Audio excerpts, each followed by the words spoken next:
This episode is brought to you by Vital Farms.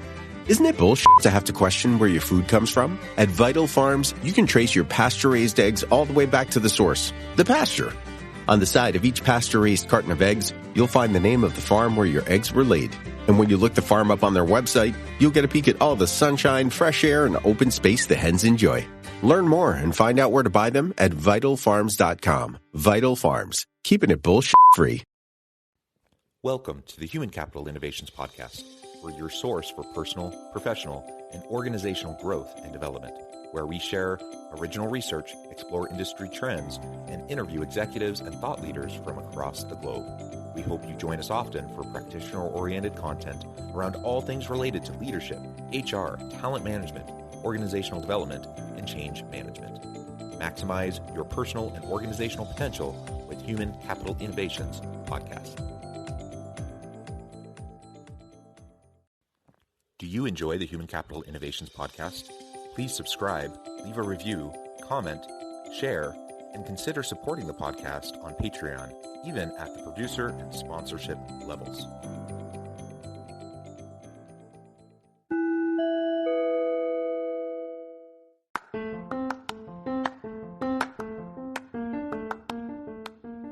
Welcome to the Human Capital Innovations Podcast. In this HCI podcast episode, I talk with Michael MacDonald about learning to listen in a world of talkers.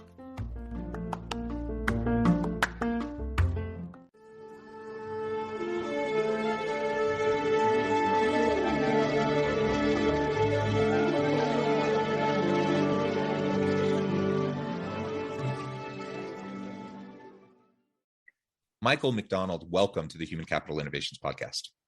Thank you for letting me join you, Jonathan. Yeah, it is a pleasure to be with you. You're joining us from the Grand Cayman Islands today, which is super exotic, and I'm super jealous. I'm south of Salt Lake City in Utah. It's lovely here too, but we just had snow last week. And so, in comparison, it sounds like you're in quite the paradise. That said, I will take my dogs on a walk probably up the canyon later today. So there's pros and cons, right? It's really a pleasure to be with you, Michael. And I'm super excited to have a nice conversation. We're going to be talking about learning to listen in a world of talkers. Now, of course, the irony of this is not lost on me. We're going to be talking about listening and this is a podcast. So obviously we're going to have a nice conversation around all this, but with the main purpose of really trying to better understand how can we listen better? How can we be more attentive? How can we be more present? How can we really listen, not to think about how we can say the next thoughtful thing, but how can we really listen to understand and really know where the other people around us are coming from so that we can be better for them, so we can serve them better and we can lead them better. That's really the premise of the conversation that we're going to be having together today. As we get started, I wanted to share Michael's bio with everybody. Michael MacDonald retired from Medifast in 2020 and has served as a non-executive chairman of the board since January of 2018. MacDonald previously served as the executive chairman of the board from November 2011 until December 2017. He was promoted to chairman and chief executive officer in February 2012. Prior to this role with the company, he was executive vice president of OfficeMax from August to October of 2011, overseeing the contract division, $3.6 billion division of the OfficeMax Corporation. He then spent 33 years in sales, marketing, and general management at Xerox Corporation prior to joining OfficeMax. And I could really go on and on and on, but I'll pause there for a moment and give you a chance, Michael, to share anything else about yourself that you would like listeners to know about your background, your personal context. It can be your career, of course, but also anything from your personal life that you might want to share. Yeah, I would just say that for me, I spent 42 years in business and I had broad experiences. I was in the copier business and the technology business with Xerox. I was in the office, low margin office supply business with OfficeMax. And I went into a totally different business with Medifast, which was the diet business and also multi-level marketing, which, in Utah, there are many large multi-level marketing companies. And I also spent 10 years on the board of directors of companies like US Lec and Paytech in the telecom business. So one of the things I'd start out with is that if you're a good executive and you have a affinity to learn and you're a lifetime learner, you can learn any business and be successful at it.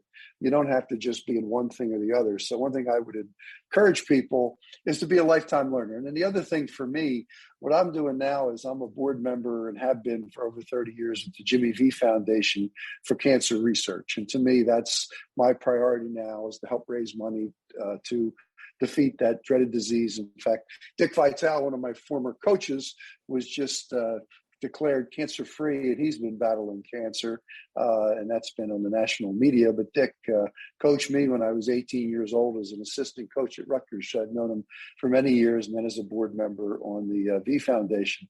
And lastly, I think that a business career, I think one of the most important things you can focus on is your own ethics and integrity, no matter what you do in any business occupation you're in. And that goes without saying. And I think in my book, From the Bench to the Boardroom, which I'll talk about later, I try to talk about how being involved in sports, being involved in a competitive environment, and how you can take all the attributes you learn from any sport you play and apply those successfully to developing skills that help you as you go into a business career and as you start a journey of lifetime learning. Because I learned a ton being in big companies like Xerox and OfficeMax and things like that, where they trained you and did many things outside of the normal university training that, we all get. Yeah, that's fantastic. And you bring such a rich career and background of experiences. To your point, there's no we don't have to take a linear path. We don't have to do all the same thing. And we know that most people nowadays, they do switch career paths. They do change entire jobs types, but also career types over the course of their working life. Yep. And that's great. I think that's something we can definitely lean into. It does mean we have to continuously be learning, though. It means we can't get stagnant. We can't become complacent, and we have to continually be developing. And one of the best ways that I know to continually be developing is to exercise a little bit of intellectual humility, recognize that maybe we don't know everything. Maybe we don't know everything about a particular context or a situation, and that we need to listen more. As the line from Hamilton goes, we need to talk less and listen more, and so that we can really understand better what's going on. And as we listen more, we're going to learn more. And as we learn more, we're going to be in a better position to lead and serve those around us. I think that's very, very important. In fact, I would say early in my career, I probably didn't listen as well as I should have.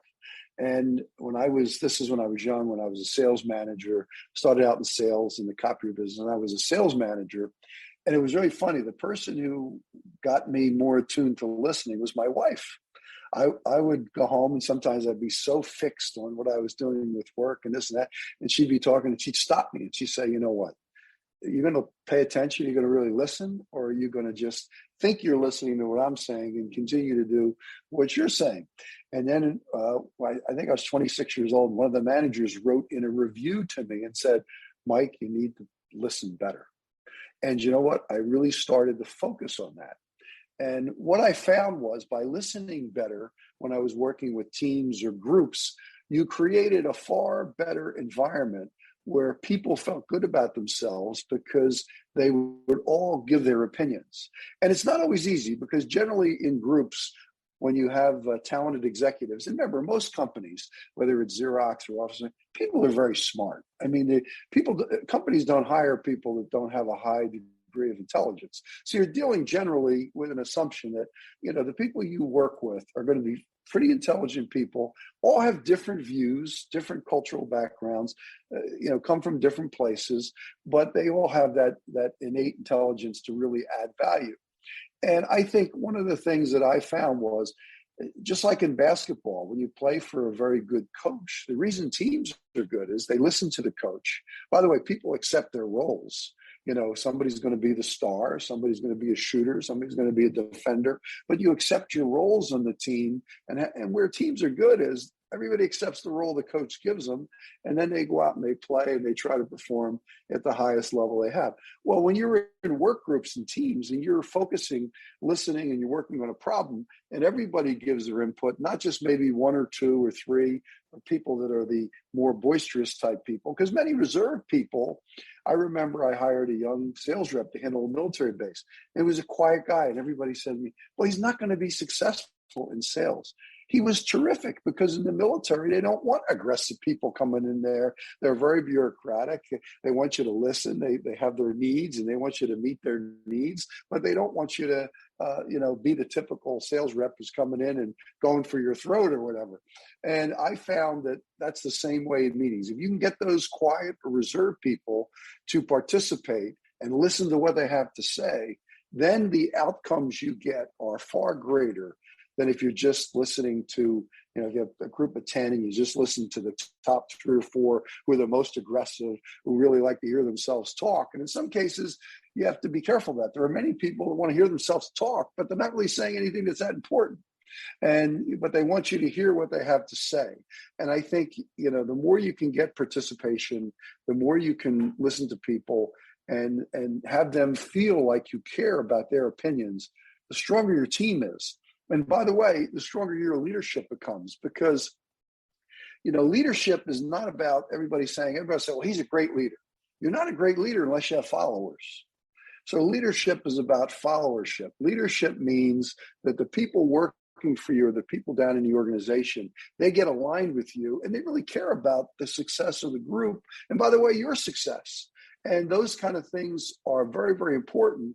And you develop those skills by participating and listening better to those individuals. And by the way, when you meet one-on-one with people, it was funny. There were a lot of managers at Xerox who used to have formal one-on-ones. They'd call a person in their office, they'd take out all their paperwork, and they'd be asking questions, writing everything down. And what I did was I would meet you and travel with you for the day in your car. And I travel and we go make sales calls, and we talked all day about the business and what you were working on, what you were doing. And we spent a day together, and I'd take the person to lunch and make sure we enjoy, had a good day. At the end of the day, I got all the information I needed in a far less formal environment, and one where we were talking all day while we were visiting customers, while we were working, and finding out about someone's family and what they're doing. And it became a far more personally rewarding experience than just your typical formal business environment experience, which many people, and I've been in, many of them I haven't enjoyed, where you get in there and you get grilled about the business results and this and this and this. And it's really more of an old militaristic style that was used in the 70s and 80s. So I think that today the world is changing. By the way, many people will say, well, the way the baby boomers, which did it better, millennials don't work as hard. That's all BS. The people today working, they work different. Like I see my son who's 33, he works totally different than I work. But by the way, are they working hard? Yes, they're working very hard. They're on 24/7 on cell phones, doing this, doing that. Hey, when I was a young manager, they didn't have cell phones. So you would call it a payphone, then you wait to get back to your office to use a phone to call and set up appointments. So today, I think, there's tremendous talent out there in the work world, young people. And by the way, I think there's tremendous opportunities for young people, because you have so many entrepreneurial opportunities today where big companies, aren't where they were before. I mean, there's the Googles that are rising, and, Facebook and a lot of the high-tech companies that used to be the IBMs, the Xerox, and the Procter & Gambles of 30 years ago. But the reality is there are many entrepreneurial things you can do today that are very exciting for young people because of the technology that's out there to make them work. And I think that to me, the workplace today is every bit, if not more exciting than it was when I started. So much there. And I really like the focus as a foundational component to everything you were just saying about the need to listen. I love the example of just riding along with your employee to just have those informal kinds of opportunities. And, having a formal one-on-one and having performance reviews, that's fine. There's a time and a place for those things. But we need to foster kind of an environment, a culture, and really relationships with our people where we can have those informal conversations. And let's take those opportunities wherever we can find them. And in your situation, that was riding along with them for the day and having those organic conversations. That isn't going to be the same for everyone, right? But the point is, the principle here is show that you really care by having meaningful conversations where you're actively listening to them, not with an agenda, not trying to like have the next pithy thing you're going to say, but really just listen so that now you know them better, you understand them better, you can show more empathy and compassion towards them in their situation, you can support them better, and now they're going to trust you more, you're going to trust them more. It's this nice reciprocal kind of building a mutual a relationship of mutual accountability and trust. And that's what business is built upon. We can't do any of that. We can't build trust without listening first.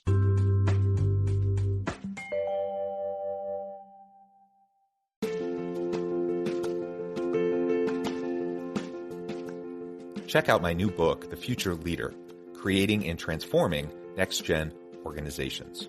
Stemming from 2 decades of professional experience and over 600 in-depth interviews with executives, thought leaders, and scholars from across the globe, The Future Leader will help you explore the ordinary, everyday actions that will help you to prepare to lead in the future of work, to respond to an uncertain future, and to produce extraordinary results for individuals, teams, and organizations.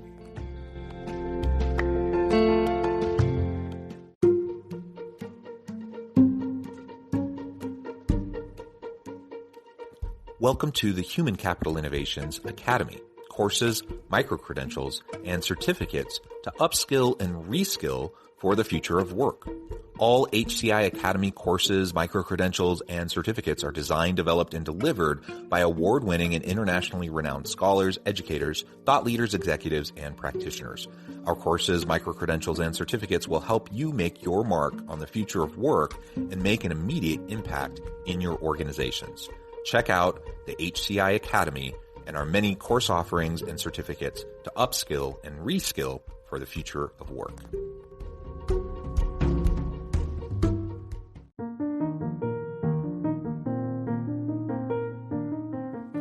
Check out our new weekly LinkedIn newsletter, Alchemizing Human Capital, exploring industry trends via original research and interviews with executives and thought leaders from across the globe. We look forward to having you join us.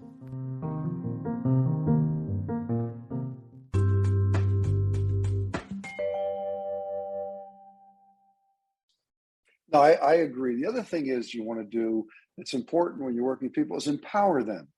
Let them use, if you give someone direction, and this is something I think is very important, you may say to them, this is your goal, this is your objective. Let them figure out how to get there.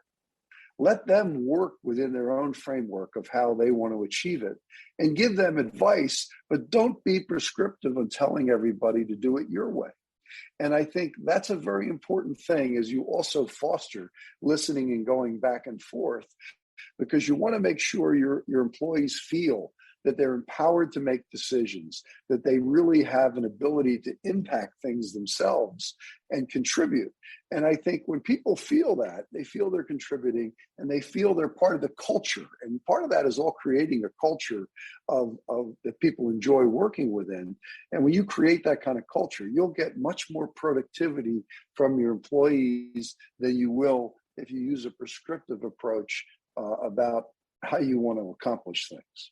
And do you have any other thoughts or ideas on how we can go about fostering more of a capability around active, empathetic listening, like where we can really listen in a way where other people feel heard, where they feel recognized, where they feel understood?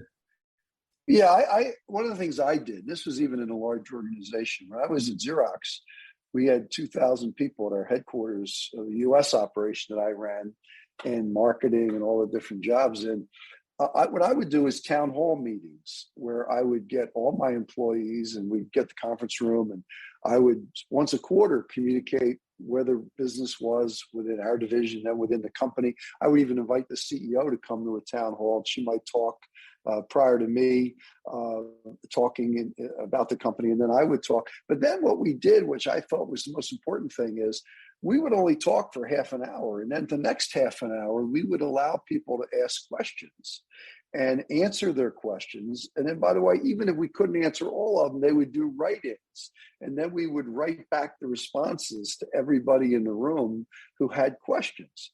And I think one of the things that is important, even in broader groups, when you bring them together, is allow them always to ask you questions. And one of the things I also found important was whenever I visited an office, and I used to have 150 offices in the US and Canada at Xerox, and I would try to visit each one every year. There was a lot of traveling. But when I got to an office, I would spend half the day out with visiting customers, but half the day internal, meeting with employee groups, meeting with roundtables, allowing them to ask questions. Because I was the president and I wanted to be what I consider to be leading from the front, not leading from the rear. And what I mean by that is I was always available to answer the tough question and be out there. So if things were good or bad, they had a chance to ask me and get my direct response. And I always felt that was important. And the other thing it helped me with is when I was in headquarters, I wasn't a guy sitting in the office all day and people BSing me about what was going on. If we had service problems in a city, when you go out there and meet with the technicians, they would tell you. I'll tell you an interesting story. One time we were having a parts problem in New York. And what happened was our technicians were keeping parts in their lockers. And they're supposed to not do that. They're supposed to order and put the part in and do this. Well, I traveled with a technician. I went out with the technician servicing equipment. There I was, the president. I'm going into the account, watching him fix the machines. So I said to him, why, by the way, do you keep so many parts in your locker? He says, because our system of getting us parts is terrible. And if you don't fix that, the customers are going to be unhappy. So he told me everything that was wrong. And he explained to me why they were doing it. So everything that people were doing in the field, they were just trying to take care of the customer, which is what you should do. And our system of supply chain, getting the part to them, was not working very effectively. So they were holding more parts in lockers and keeping our inventory up because they wanted to take care of the customer. But I would have never found that out listening to management and headquarters. I found it out when I was out with the technician who every day was taking care of the people on the street and making sure the customers were happy. Yeah, that is a great example. And it takes a level of humility to be able to be willing to listen to those, where the rubber meets the road, frontline employees who are interfacing with the customers. They know better than anybody. And so often that input never makes its way all the way back up, right? There's not really mechanisms of communication to get it through all the layers back up to the executive level and to drive strategy. And in this case, it was an essential change that had to happen. The only way you could possibly know about it is if you created an environment where that employee felt safe enough to actually speak up. Because how often do people get squashed for speaking up or challenging or pushing back? And you could have just said, well, no, this is the policy. You're violating the policy. You could have reprimanded him. I mean, you could have put a complete chilling effect on all of that. Yep. But the opposite happened, and he opened up and he shared, and then you were able to make the change that was needed. Well, one of the things I always told our people was, you start out with a premise, the customer is always right. And if it flows down from there, your people will do what's right to try to help the customer. And if they're doing that, then it's never their problem. If they're really going out of their way to help a customer do the right thing, generally, if they're doing that, it's generally a problem somewhere else, and it's not their problem. And you have to listen to the people on the front levels, just like you talked about. Our most important people were the sales, service, administrative people interfacing with the customer. They were number one, and you had to treat those people very, very well. And they had long tenure. I'll tell you a sad story was when the World Trade Center happened. We had 10,000 machines in the trade centers. So when the trade centers went down, we wrote off 10,000 pieces of equipment that week. But the sad part was there was two good news and bad news. Two of my employees died. One who was operating equipment, two of them were operating equipment in our business services. But the trade center happened right before all of our technicians would have gotten in that building. Now those technicians, an average technician does 250 machines. Now imagine 10,000 machines, how many service guys we would have had in there if it would have been 30 minutes later. So we were very lucky that a lot of these people didn't die. But I had a roundtable 5 days after the trade center in their building, watching the fires burn in the trade center with all of our service guys, because they were devastated. Because what you didn't realize was in those buildings of many floors, all the customers they had serviced over the last 20 years had died. People they had serviced their equipment, taking care of them. And these service people were just devastated that happened. And it was the saddest thing. But one of the more rewarding things was to have time to spend with all of them as they went through that, because you really realize, by the way, what's really the most important person dealing with the customer? It's the service guy, because they're there the most. Sales guys come and they sell it, and then they sort of take off for the next sale. But the support people are always there. And by the way, they listen to the customers, like we were talking about. What's important? They listen to everything they say, and they talk to them all the time. And I learned a lot myself when that happened about really how important those people were. When you saw how much they cared about all those customers that had worked, all those people that had died in the tragedy of the trade center. And it was very, very interesting. And I got a letter from one of the companies saying one of the guys who operated our equipment had actually helped get the people out of the building where he was working before he left. And he got out, and they all got out. But unfortunately, we still lost two that particular day, which losing any is a terrible thing. But it was an amazing thing to see, how these people cared about their customers. Yeah, that really is amazing, and a sad, tragic story, but a good example. And focusing on the human element that so often can get lost in business, and we're focusing on bottom line, but we need to recognize that we have to focus on the humanity in our people. We are all human beings, and we all are wanting our organizations to be successful, but we have to look out for each other. And 9/11 was a great opportunity for that during this horrific time. I think over the last couple of years during COVID, it's also given us an opportunity to reflect as leaders about the collective humanity, within our organizations, and what kind of a leader are we being? Are we listening to our people, the needs of our people? Are we creating a safe environment? Are we creating opportunity for flexibility and accommodation where necessary? All of those things are necessary, and only as we can exercise and practice and show our humility, and actively seek out, listen, and then act on what we learn, will our people learn to trust us, and will we be able to benefit mutually beneficial kind of situations where we are maximizing the potential of our organization, but also looking out for our people. Yeah, I think it's important for leaders not to lead with their egos. I mean, I think that's the worst thing you can do. And the other thing I think you need to understand, and I always had this view, whenever I was in a company, whether it was Xerox or Medifast, I viewed I was there to help the company get better. The company wasn't about me. That company was going to be there long after I left. And if I did a good job in whatever I did, you were ensuring the company was going to go on.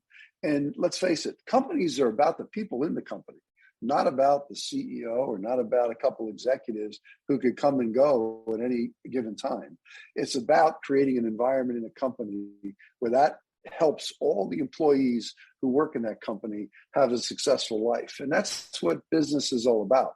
And you can't forget that. I mean, you want to make sure, I mean, you look at me, I spent 33 years at one company and 20 on the board of Medifast. I wasn't a jumper around from companies to companies because my goal was to be loyal and to spend time developing long-term success in where I was working. And today, I left Medifast, new CEO took over. He's doing a wonderful job. They're doing extremely well. worth over $2 billion now in value. And when I got there, I think it was $350 million it was worth. So the company's gone on and done very well. And I think that's really got to be the goal for people. If you're an executive, your job is to make the company better, do everything you can, but create a place where it's a great place for people to work. Amen. Well said, Michael. It has just been a real pleasure. I know at the time I'm going to have to let you go here in just a minute, but before we wrap up for today, I wanted to give you a chance to share with listeners how they can connect with you, find out more about your work, where they can find your book, and then give us the final word on the topic for today. Yeah. My book is called From the Bench to the Boardroom. It's primarily sold through Amazon. You can't get it at Barnes & Noble. Amazon's the biggest distributor, obviously. It was written with Dick Weiss, who's a Hall of Fame sports writer, wrote with the New York Times and also the Philadelphia Daily News. So Dick is in the Basketball Hall of Fame. So it's a combination. There's probably half the book is about sports and half of the book is about business. There are 3 chapters on the turnaround at Xerox and 3 chapters on Medifast, which I think are very good chapters on the business side. But also the things that I took out of sports that helped me in business are in the other chapters. And I think that's the good thing. And really, the story's primary focus is I was a lower middle class kid from Philadelphia whose parents didn't even graduate high school. And my brother and I, both coming from that family, were able to make it to CEOs of companies. So it just says that anybody can achieve if you do the right things. And that was really the message of my book. Any person can be successful and do what I did. And I just wanted to lay that out as to how it happened for me. Wonderful. Thank you, Michael. It has been a real pleasure. I encourage listeners to reach out, get connected, find out more about what Michael can do for you. Check out the book, all the great wisdom that Michael can share with you. And as always, I hope everyone can stay healthy and safe, that you can find meaning and purpose at work each and every day. And I hope you all have a great week.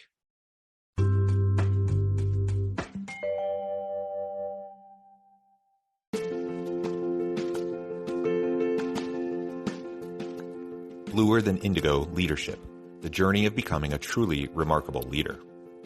Early in my adult life, I learned about an Asian proverb that translates as bluer than indigo. If you think about the color indigo, it is a brilliant, deep, and vibrant blue, what some would call the bluest of blues.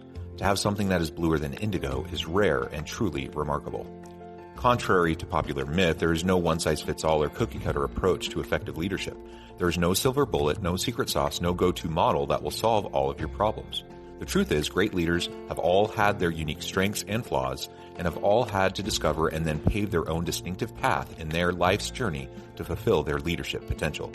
Bluer Than Indigo Leadership will help you discover your own path and explore those ordinary, everyday actions that will help you respond to an uncertain future and produce extraordinary results for individuals, teams, and organizations.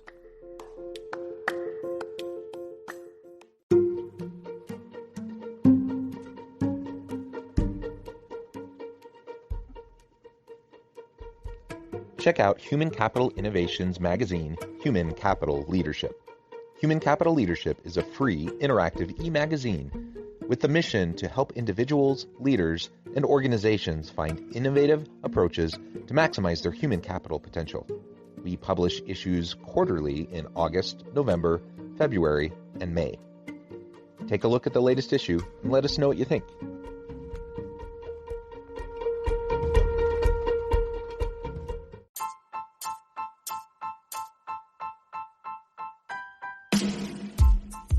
The alchemy of truly remarkable leadership. Ordinary, everyday actions that produce extraordinary results. Consider how the nature of work has shifted over the past 50 years. With increased globalization, rapid technological advancement, and the shift in economic composition, the average job of today looks very different than the average job of 50 years ago. What will the jobs and organizations of tomorrow look like? Moreover, what does this all mean for organizational leaders? What are the core competencies and capabilities of organizations and their leadership that are prepared for continued disruption and geopolitical and socioeconomic shifts? Regardless of what the future holds, increasingly, leaders need to be socially minded, data-driven, decisive, champions of talent, and disruptors of the traditional notions of leadership, teams, organizations, and work. The alchemy of truly remarkable leadership will help you to explore your own leadership competencies and capabilities and consider ways to apply and implement them into your workplace and personal life.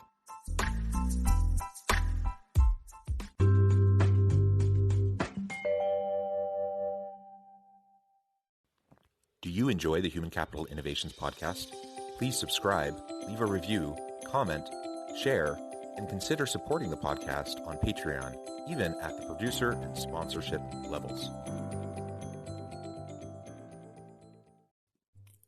Thanks again for joining us for this episode of the Human Capital Innovations podcast. I hope you stay healthy and safe and that you have a great week.